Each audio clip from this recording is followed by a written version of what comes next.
Hello, everyone, and welcome to another episode of the Wise Decision Maker Show, where we help you make the wisest and most profitable decisions. My name is Dr. Gleb Tsipursky. I'm the CEO of Disaster Avoidance Experts, the future of work consultancy that sponsors the Wise Decision Maker Show.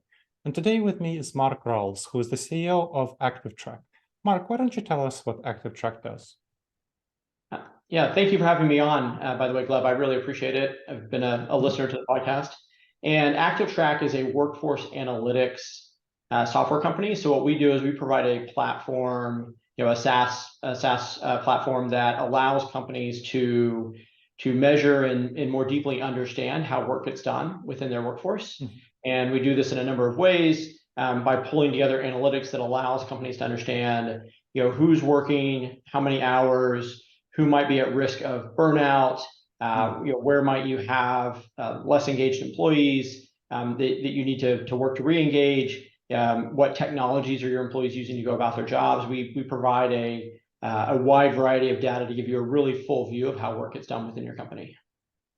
Excellent. Thank you, Mark. Now, I know some of cognitive biases and hybrid work and remote work is one of the topics you think about, and how that might impact data, how it might impact thinking about hybrid work and remote work. So tell me about your perspective on this question. Yeah, so I think the question of hybrid work and remote work and how you continue to operate your business and gain visibility into how work gets done in that scenario is a fascinating one. And it's one that, as leaders have been grappling with, especially since the advent of COVID, where it forced, most companies into remote work. And then now what we're seeing is just continued hybrid work. And really seeing that just across the board, across industries, across geographies, and so on. Our perspective is that, work can take place in a variety of locations. There are pros and cons to hybrid work that vary less so by the company and very more so by the role and the specific individual. And so what our perspective is and our approach is, we capture quite a bit of data about how work gets done and how your employees go about, doing their job each day. And that allows you to develop data-informed policies and decisions to then ensure that you're able to get to the business objectives you need to, while doing so in a way that best supports your employees. And so that can take the form of, certain functions or certain employees, working hybrid more often or working remote more often, or also, the other, on the other end of the spectrum, you could have certain functions or certain specific individuals, say, new hires or less tenured employees that you want to have in the office, more frequently. You might say, hey, they should be in the office 2 days a week, 3 days a week, 4 days a week, possibly full time, in order to create the proper learning and development environment for those employees. Whereas you may have other more tenured employees or employees in different functions that, it can be full-time remote, and that's actually not a disadvantage at all. And so, by having the data on who thrives, who delivers peak productivity in scenario, that allows businesses to make more informed decisions. Okay, but I want to circle back to the question of bias. So bias, of course, implies that people are making the wrong decisions. So what have you seen about people making the wrong decisions, and how has the role of cognitive bias played into that? And what can companies do to avoid making the wrong decisions? Even though they might have all the information they need, they still run into the mental blind spots that cause them to make the wrong decisions. That's right. That's right. And I think that hybrid work and remote work increase, risk of bias in a few key ways. So one of those is that I think, what we've seen in talking to our customers is there can be a bit of a propensity to equate in office, willingness to come in office and to work in the office, to equate that with someone who's more committed to the company or more committed to getting work done. There's things we've termed proximity bias, right? The person that I can see in front of me, I'm more likely to believe that they're working or to trust their perspective or opinion. There's recency bias, which occurs across a wide swath of interactions and in different scenarios. But again, the person that I've most recently spoken to, most recently sat across the table from, most recently worked with, I may be overly biased by their input or their perspective on an issue. And what we find is that when you take a more data-driven approach, again, to understanding how your employees are working and who's working, what you find is that many of those biases are unfounded. So the person that does come into the office may not be more committed. you can have quiet quitters sitting in a cubicle just as much as you can have a quiet quitter sitting at home.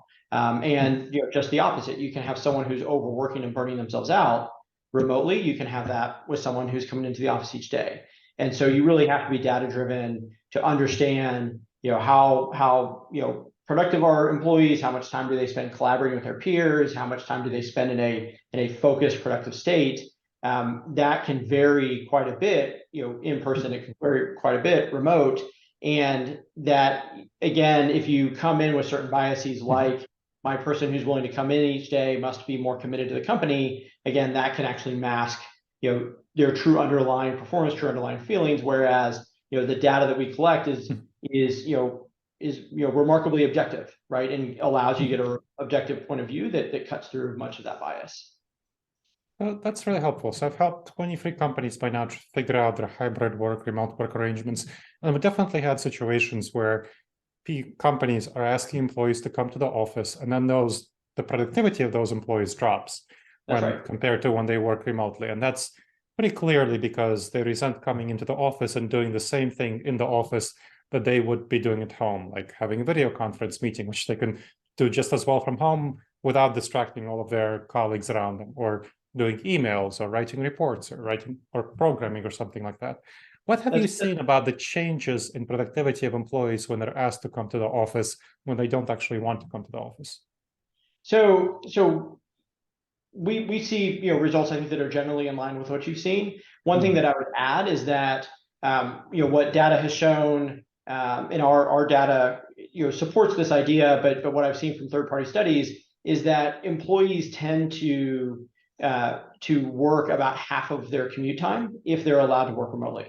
So if you just think, if you have an employee who's commuting 30, 45 an hour each way, you're getting substantial additional kind of work and productive time out of that employee when they work remotely, because again, they do tend to give about half that time towards the company, as opposed to spending that in their car, sitting in traffic and doing whatever they're doing.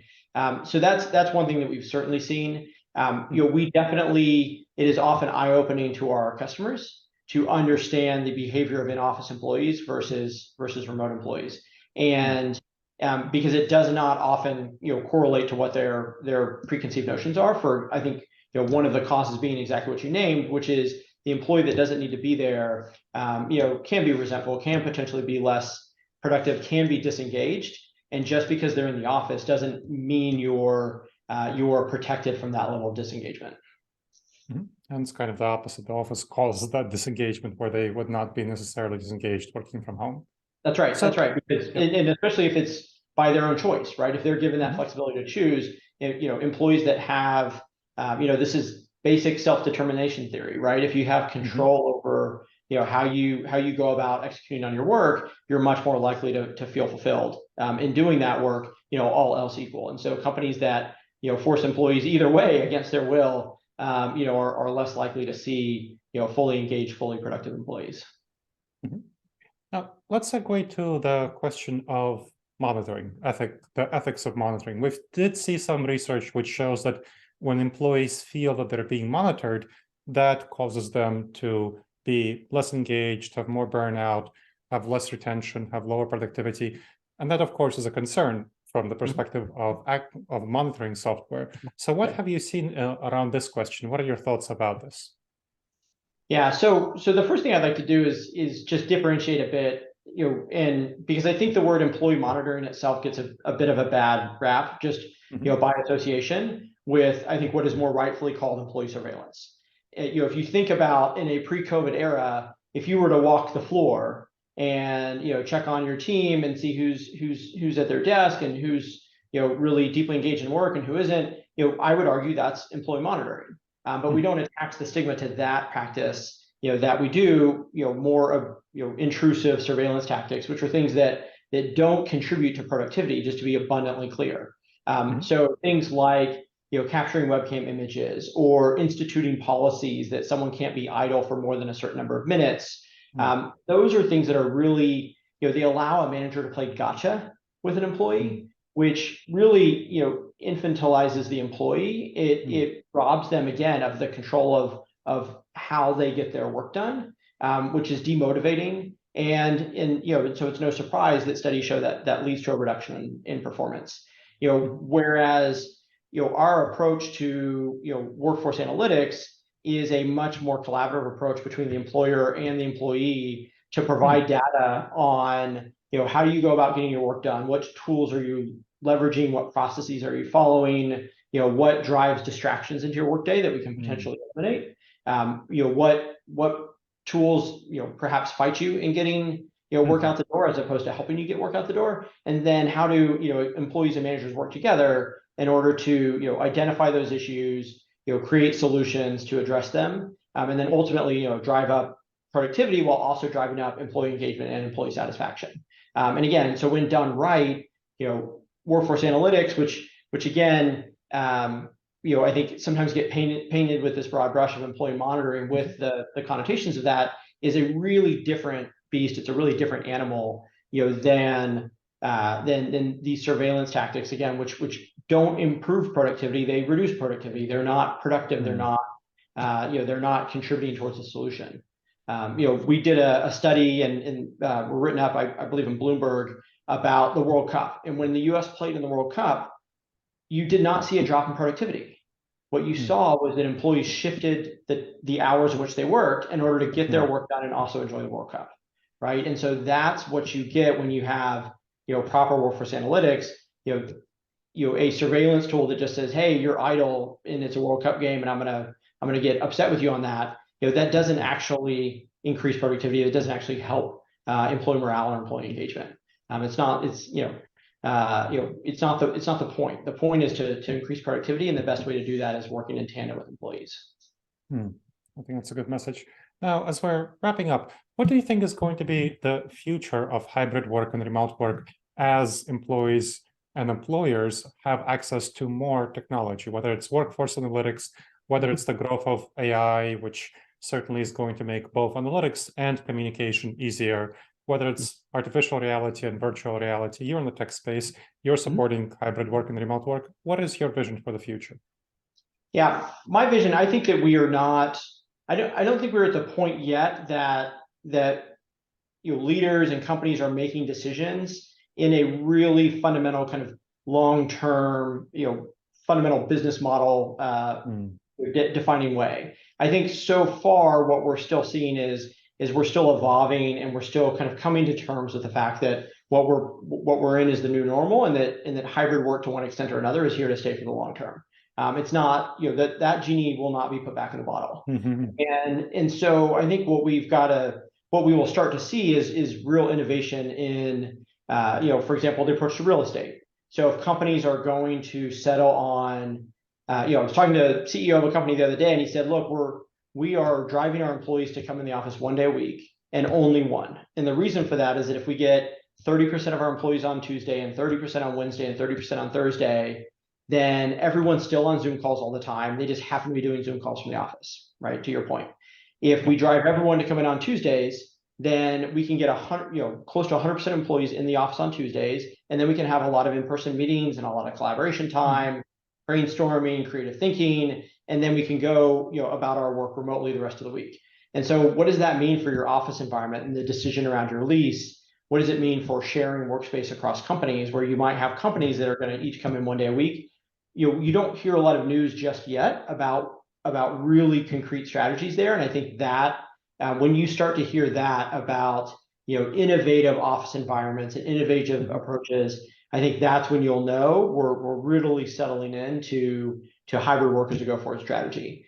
And then I think I think we'll continue to see virtual collaboration apps develop. I don't know whether those will be virtual reality, they'll be augmented reality, something else. I really don't think that the ability to pull 4 people into a room and go to a whiteboard and jointly brainstorm, we really haven't recreated that perfectly yet. Sure.